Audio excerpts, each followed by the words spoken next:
சிறப்பு எனக்கு வேணும் அப்படின்னு ஒரு பெண் கேட்டானா தானாகவே நீ பெண்தானே அப்படிங்கிற பேச்சு வரதா செய்யும். இந்த சிறப்புகளை அனுபவிக்க தயாரா இருக்கிற பெண் அந்த இழிவையும் தாங்கிக்கக்கூடிய சக்தியோட இருக்கணும். எதுவுமே தேவையில்லை, சமமான நடத்தையும் சமமான ஒரு பார்வையும் இருந்தாவே பெண்ணுங்கிறத முன்னிலைப்படுத்த தேவையே இல்லை. என்னுடைய துறையில நான் இது வரைக்கும் நான் பெண்ணு அதனால என்னை கொஞ்சம் கன்சிடர் பண்ணுங்கன்னு சொன்னது இல்லை.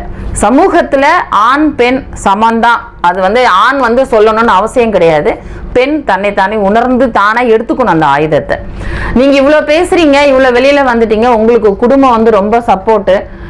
ஆரம்பத்துல லோக்கலா சொல்லணும்னா உன்னை தண்ணி தெளிச்சு விட்டுட்டாங்க, அதனால நீ இவ்வளவு பேசுற, இவ்வளவு துறையில வெளியில நிக்கிற, கூட்டத்துக்கு போற, வெளியூர் போற, இன்னைக்கு கேட்டா சேலம்ங்கிற, நாளை கேட்டா மதுரைங்கிற, உன்னை வீட்டுல கேட்கறதுக்கு ஆள் இல்லை. அப்படி அல்ல. ஒரு குடும்பம் அப்படின்னு இருந்து ஒரு பெண் குடும்பத்துல இருந்து ஜெயிச்சு வெளியில வரால, அதுதான் பெரிய விஷயம்.